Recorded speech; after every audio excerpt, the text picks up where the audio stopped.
Selamat datang di channel Indah Kirana, channel tentang alur cerita anime Donghua. Yang suka dengan alur ceritanya, jangan lupa subscribe ya guys, biar gak ketinggalan alur cerita menarik selanjutnya. Tanpa banyak bicara lagi, mari dengarkan alur ceritanya. Semoga terhibur. Bab ke-305, di dalam kolam petir, penghalang emas perlahan menghilang, dan 300 cakram formasi menjadi tidak berguna. Di suatu tempat di kehampaan, Guli dan Cilin terperangkap di dalam formasi perangkap dewa. Pertempuran antara Raja Utara dan Zheng Hao akan segera berakhir. Maudi dan Yan Bing berdiri di luar medan perang dan menyaksikan pertempuran itu. Tatapan Yan Bing tajam.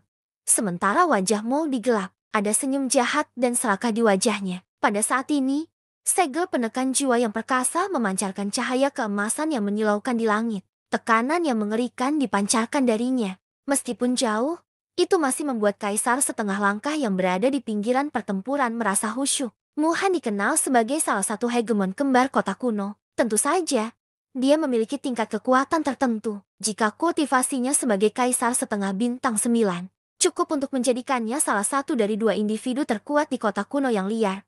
Maka penguasaannya terhadap formasi dan keterampilan Do adalah yang memberinya gelar ini. Segel penekan jiwa adalah keterampilan jiwa manusia pertengahan. Meskipun itu bukan keterampilan Do sejati, itu tidak diragukan lagi jauh lebih kuat daripada murka ilahi Netherworld milik Xiaoyan. Segel penekan jiwa seperti semua keterampilan jiwa lainnya, itu menggunakan kekuatan spiritual sebagai dasar keterampilan jiwa. Itu menggunakan kekuatan spiritual yang kuat untuk membentuk jejak jiwa yang memiliki kerusakan yang menakutkan. Ketika segel penekan jiwa dilepaskan, itu akan langsung menyerang roh seseorang dan melukai asal mereka. Jika itu cahaya, asal mereka akan rusak, dan kekuatan mereka akan terpengaruh.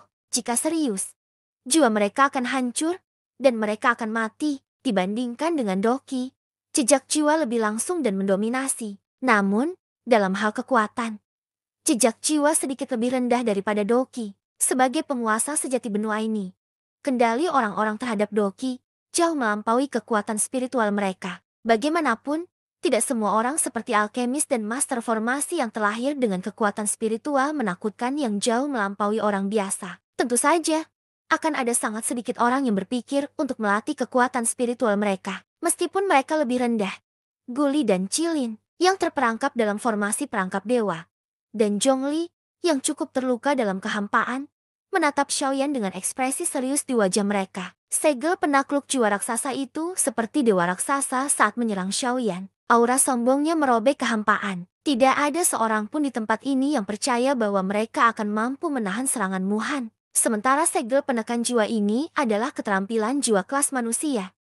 Itu juga salah satu keterampilan Do yang membuat Muhan terkenal. Itu telah membalikan prestasi masa lalu Muhan yang tak terhitung jumlahnya. Hampir setiap saat, segel penekan jiwa akan sangat berguna bagi Muhan dalam pertempuran. Itu bahkan telah menyelamatkan nyawa Muhan beberapa kali. Muhan saat ini memiliki kekuatan kaisar setengah bela diri bintang 9. Dia bisa dikatakan sebagai ahli sejati. Ketika dia menggunakan segel penekan jiwa lagi, bagaimana mungkin kaisar setengah bela diri biasa menahan kekuatannya? Di luar arena, kaisar setengah bela diri menatap segel penekan jiwa dengan tatapan serius. Banyak dari mereka yang diam-diam menghitung dalam hati mereka. Jika mereka menghadapi segel penekan jiwa milik Muhan, seberapa yakin mereka bahkan jika mereka berada dalam kondisi puncak. Karena itu, tidak perlu menyebutkan Xiaoyan, yang saat ini sedang menghadapi segel penekan jiwa. Sungguh disayangkan. Sungguh jenius. Jika dia tidak terlalu sombong, dia tidak akan berakhir dalam keadaan seperti itu. Haha, kita harus mendisiplinkan junior kita dengan benar saat kita kembali. Lebih baik jika mereka tidak mengikuti jejaknya. Desahan menyedihkan terdengar dari kaisar setengah bela diri di luar arena. Mereka semua merasa bahwa Xiaoyan terlalu tidak masuk akal. Itulah sebabnya dia menimbulkan masalah di mana-mana. Namun, mereka tidak menganggap bahwa jika Maudi tidak masuk akal, begitu banyak hal tidak akan terjadi antara dia dan Xiaoyan. Pada akhirnya, itu bahkan membuat khawatir kaisar setengah bela diri bintang 9. Dalam semua ini, Xiaoyan sombong dan sombong. Namun, dia memiliki kemampuannya sendiri. Namun, Maudi adalah dalang di balik semua ini. Di dalam formasi perangkap dewa, Cilin dengan keras meninju penghalang di depannya. Penghalang itu bahkan tidak bergerak. Namun, kekuatan menakutkan yang keluar dari tinjunya memantul dan memaksa Cilin untuk mundur beberapa langkah. Pergilah, batuk-batuk-batuk. Kalau aku tahu ini akan terjadi, aku tidak akan datang.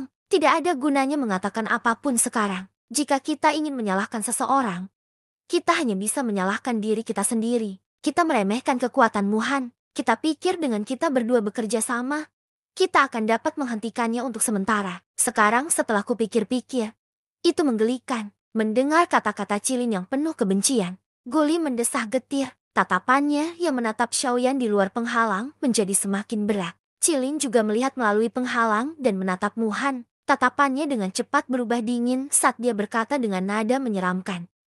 Jika sesuatu terjadi pada Yan Xiao, kita harus menyeret Jotai tua botak itu kembali setelah kita keluar dari sini. Saya harap kita tidak perlu mencarinya. Dalam keadaan seperti itu, bahkan Guli dan Cilin, yang percaya diri pada Xiaoyan, tidak bisa tidak merasa khawatir tentang Xiaoyan. Bagaimanapun, orang yang dihadapi Xiaoyan sekarang adalah Muhan. Namun, dibandingkan dengan kekhawatiran Guli dan yang lainnya, Xiaoyan, yang menghadapi segel penekan jiwa, tampak sangat tenang. Seolah-olah segel emas raksasa yang berbahaya di depannya tidak ada hubungannya dengan dia. Melihat segel emas raksasa di depannya semakin dekat dan dekat, Xiaoyan dapat dengan jelas merasakan aura mengerikan yang terkandung di dalamnya. Meskipun wajahnya terdistorsi dan ekspresinya tidak terlihat, Xiaoyan tidak dapat menahan diri untuk tidak mengungkapkan ekspresi serius di dalam hatinya. Jika dia benar-benar terkena benda ini, bahkan dia tidak yakin bahwa dia akan mampu bertahan hidup. Namun, Xiaoyan tidak bermaksud untuk mundur. Dia menunggu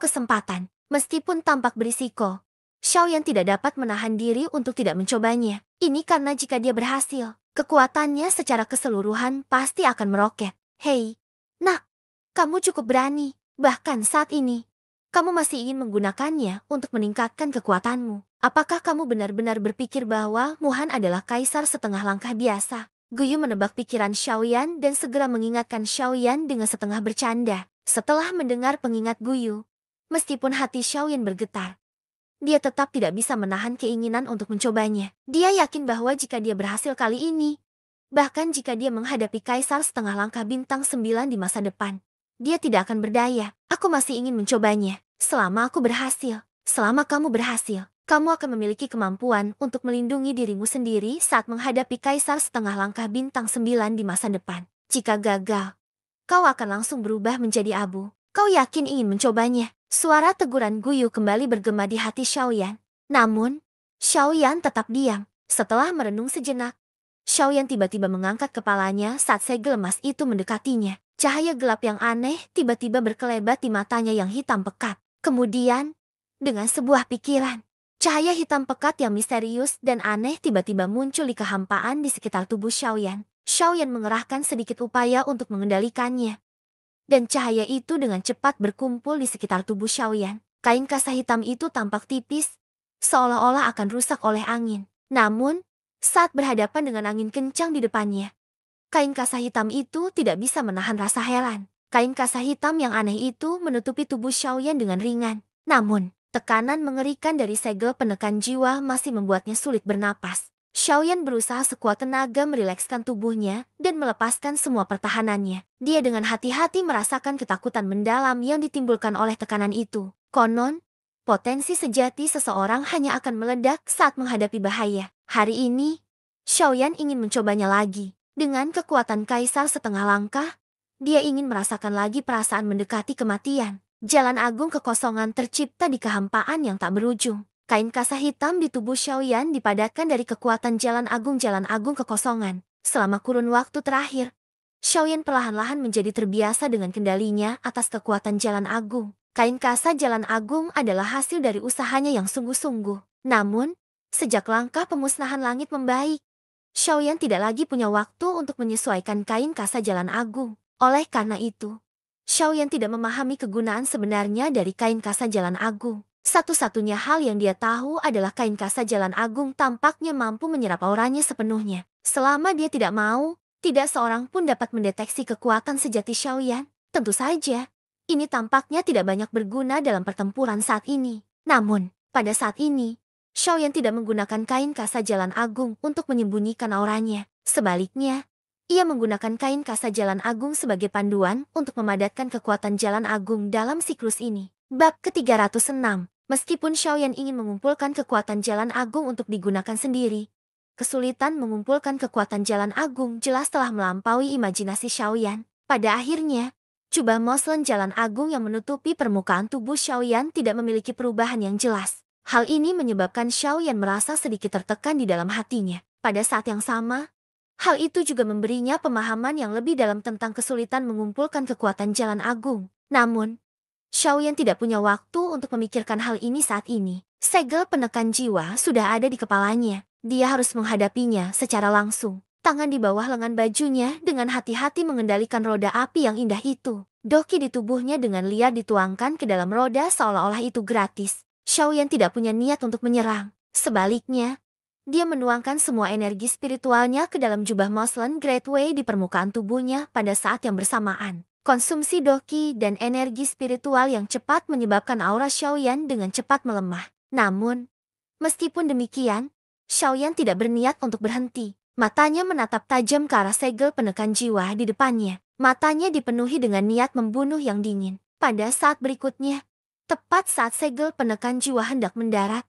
Xiaoyan akhirnya bergerak. Tubuhnya tiba-tiba bergetar. Sebuah pikiran melintas di benak Xiaoyan. Jubah Moslem Great Way di permukaan tubuhnya segera melepaskan cahaya hitam gelap yang sepenuhnya membungkus tubuh Xiaoyan. Cahaya gelap yang aneh itu menyatukan tubuh dan aura Xiaoyan ke dalam kehampaan gelap yang tak berujung. Dalam waktu singkat, Xiaoyan benar-benar telah menggunakan metode yang sangat aneh untuk sepenuhnya menghilang di depan semua orang yang hadir. Melihat pemandangan yang aneh seperti itu, para ahli setengah kaisar yang hadir, termasuk Zhongli, Guli dan yang lainnya, semuanya mengungkapkan ekspresi tidak percaya dan terkejut ketika mereka melihat kehampaan tempat Xiaoyan sebelumnya berada. Yan Xiao ini, apa yang sebenarnya terjadi? Jangan bilang padaku bahwa itu adalah kelincahan anehnya itu. Tidak mungkin. Kelincahan yang ditunjukkan Yan Xiao sebelumnya cocok dengan pesona dunia. Ketika dia menggunakannya, angin dan awan akan bergerak. Ketika dia menghilang tadi, tubuhnya jelas ditutupi oleh sekelompok cahaya hitam. Ini seharusnya bukan teknik do kelincahan. Sebaliknya, itu seharusnya teknik rahasia aneh yang dapat menyembunyikan aura seseorang. Mendengar analisis orang tua ini, 10 lebih setengah kaisar yang berkumpul di luar medan perang menganggukkan kepala mereka sebagai tanda setuju. Namun, pada saat berikutnya, semua orang hanya mengangguk dan berpikir bahwa Xiaoyan hanya menggunakan teknik rahasia untuk menyembunyikan auranya. Namun, pada saat berikutnya, pemandangan berikut menyebabkan mereka semua terkejut. Segel penekan jiwa, itu seperti anak panah yang menembus awan ke auranya. Itu tidak menyebabkan riak apapun. Itu seperti anak panah, anak panah, anak panah seperti anak panah ke awan. Dan, ini, ketika mereka melihat pemandangan ini, ekspresi di wajah semua orang langsung membeku. Ekspresi tercengang mereka tidak dapat menyembunyikan keterkejutan yang dalam di hati mereka. Segel penekan jiwa itu sebenarnya telah langsung menyapu ruang kosong. Lalu, bagaimana dengan Yan Xiao? Pada saat ini, hati semua orang dipenuhi dengan ketidakpercayaan. Satu-satunya pertanyaan di hati mereka adalah bagaimana Xiaoyan berhasil merebut segel penekan jiwa di depannya. Bagaimana ini mungkin? Bagaimana bajingan kecil ini bisa menghindari segel penekan jiwaku? Di sisi lain, hati Muhan juga dipenuhi dengan keterkejutan. Dia tidak bisa mengerti bagaimana Xiaoyan, seorang setengah kaisar bintang 3, mampu menghindari segel penekan jiwa pada jarak sedekat itu. Bahkan seorang setengah kaisar bintang 8 tidak akan bisa menghindarinya. Ini tidak masuk akal. Selain itu, Muhan tidak hanya tidak dapat merasakan lokasi pasti Xiaoyan dengan indranya, tetapi bahkan aura Xiaoyan telah sepenuhnya menghilang dari kolam petir ini. Seolah-olah Xiaoyan tidak pernah ada di sini. Merasakan ini, mata tua Muhan tiba-tiba menyipit. Dia menjadi lebih serius tentang Xiaoyan. Kekuatan Xiaoyan sebenarnya jauh melampaui harapannya. Bajingan kecil. Keluarlah jika kamu memiliki kemampuan. Mengapa kamu perlu bersembunyi?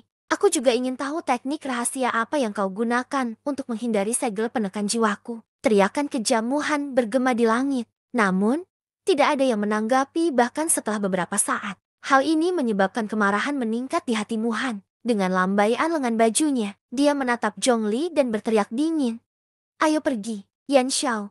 Karena kau tidak berani menunjukkan dirimu, aku akan membunuh Zhongli terlebih dahulu. Ini juga akan membuat orang lain tahu bahwa kau, Yan Xiao, hanyalah orang yang pengecut dan nakal yang tidak tahu bagaimana membalas kebaikan. Saat suaranya memudar, sosok Muhan bergerak. Dia hendak menyerang Zhongli dengan keras. Swoosh! Tepat saat sosok Muhan bergerak, suara angin yang menusuk terdengar di belakangnya. Suara itu melesak ke punggungnya. HMP.